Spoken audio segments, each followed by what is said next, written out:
অভিযান চালাচ্ছে, ওইখানে 9,000 লিটার 10,000 লিটার 9-10,000 লিটার আসলে আসলে কিছুই না। তারা জনগণের সাথে এক ধরনের প্রতারণার আশ্রয় নিচ্ছে। সালাউদ্দিন আহমেদ আগে কি বলেছে নির্বাচনের, এখন কি বলছে, তো এটা বাংলাদেশকে কোন দিকে নিয়ে যাবে সেটা আমরা আরো কিছুদিন দেখলে হয়তো বলতে পারবো। আমাদের এই তেল সংকটটা এর আগে আমি বলেছি এটা এক ধরনের কৃত্রিম সংকট তৈরি করা হয়েছে এবং আমি আগের গভর্নমেন্টের পারচেস কমিটিতে ছিলাম। তেল, সার সহ, গ্যাস সহ গুরুত্বপূর্ণ যেই বিষয়গুলো আছে এগুলোর সাধারণত একটা সামনের দিকের ফরওয়ার্ড প্ল্যান করে পারচেসটা করা হয়।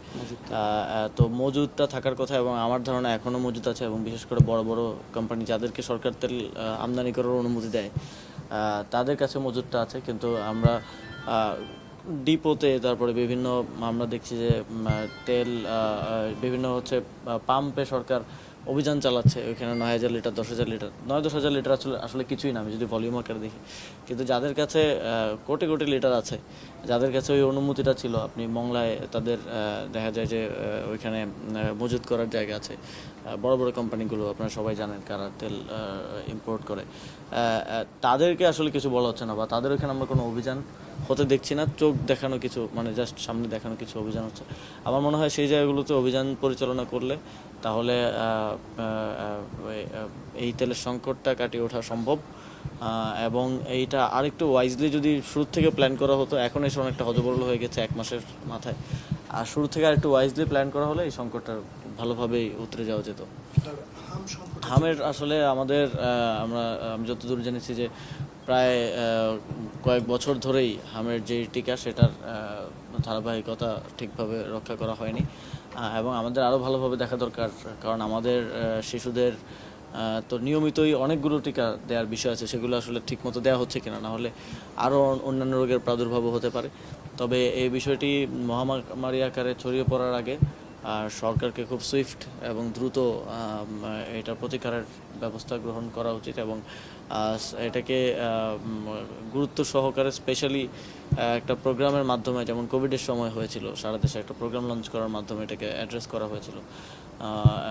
তো সেভাবে অ্যাড্রেস করলে আমার মনে হয় যে হতাহতের সংখ্যা এবং সংক্রমণের সংখ্যা অনেক কমিয়ে আনা সম্ভব। সরকারের আসলে যেহেতু খুব একটা বেশি সময় হয় নাই, কিন্তু তার মধ্যে আমরা দেখতে পাচ্ছি তাদের আমরা সংসদেও দেখেছি, বিভিন্ন ক্ষেত্রে দেখেছি যে যেই কমিটমেন্টের জায়গায় তারাও ছিলেন এবং বাংলাদেশের সবাই ছিল এবং একটা পলিটিক্যাল কন্ট্রাক্টের মধ্য দিয়ে একটা নির্বাচনে আমরা এসেছিলাম, সেটা তারা নির্বাচিত হওয়ার পরপরই আর রক্ষা করছে না এবং তারা জনগণের সাথে এক ধরনের প্রতারণার আশ্রয় নিচ্ছে। আমরা এখন প্রতিদিন দেখতে হয় যে সালাউদ্দিন আহমেদ আগে কি বলেছে নির্বাচনের, এখন কি বলছে, এর মধ্যে পার্থক্য। মেজর হাফিজ, তিনি স্পিকার আমাদের, আগে কি বলেছেন এখন কি বলছেন। তারপরে আন্দালিব রহমান পার্থ, তিনি আগে কি বলেছেন এখন কি বলছেন। তো এটার কম্প্যারিজন প্রতিদিন দেখতে হয় এবং তাদের সবাইকে এক ধরনের সেলফ কন্ট্রাডিক্টরি বক্তব্য উইদিন 2 or 3 months আমরা দেখছি। তো এবং বিএনপি আমরা দেখেছি নির্বাচিত হওয়ার পর থেকে তারা আওয়ামী লীগের জায়গাটা নিচ্ছে। তারা আওয়ামী লীগের কালচারাল যেই প্র্যাকটিস ছিল সেটাতে ফিরে যাচ্ছে। তারা আওয়ামী লীগের পলিটিক্যাল যে প্র্যাকটিস ছিল এবং অনেক ক্ষেত্রে আওয়ামী আদর্শের দিকেও চলে যাচ্ছে। এবং আমরা দেখতাম যে আগে যেই কাজগুলো, যেমন দেখেন যে মঙ্গল শোভাযাত্রাকে আনন্দ শোভাযাত্রায় রূপান্তর করা হলো গত বছর, এখন আবার বিএনপি যিনি মন্ত্রী আছেন তিনি বলছেন মঙ্গল শোভাযাত্রাই হবে। তো ওই একই সিপিবির যেই কালচারাল স্ট্রাকচার যেটার উপর দিয়ে আওয়ামী লীগ টিকে ছিল সেটা বিএনপি এখন আত্মস্থ করার চেষ্টা করছে। তো সরকারের রাজনৈতিক দিক থেকে আমি বলবো এই সরকার এখন পর্যন্ত বাংলাদেশের জনগণকে কিছু দিতে পারেনি এবং দেওয়ার সদিচ্ছাটাও তাদের মধ্যে আছে বলে মনে হচ্ছে না। এবং এর বাইরেও আমরা নির্বাচনের আগে শুনেছি যে নির্বাচন হলেই সব ঠিক হয়ে যাবে, নির্বাচিত সরকার আসলেই সব দৈব বলে ঠিক হয়ে যাবে, কিন্তু আমরা দেখছি আরও খারাপ অবস্থা হচ্ছে। এবং অন্তর্বর্তীকালীন সরকার যে কয়টা ক্রাইসিস অন্তর্বর্তীকালীন সরকারের সময় এসেছিল, অন্তর্বর্তীকালীন সরকার সেটা খুব সফলতার সাথে ওভারকাম করেছে এবং দেশের জনগণও সেটা প্রশংসা করেছে। কিন্তু আমরা দেখছি যে বিএনপির প্রত্যেকটা ক্রাইসিসে আসলে হজবরল করে ফেলছে। ঈদ যাত্রার মতো একটা বিষয়, এটা তো আমরা 1 বছর আগে থেকেই জানি ঈদ যাত্রা হবে, তো সেটার আগে থেকে প্ল্যানিং নেই কোনো।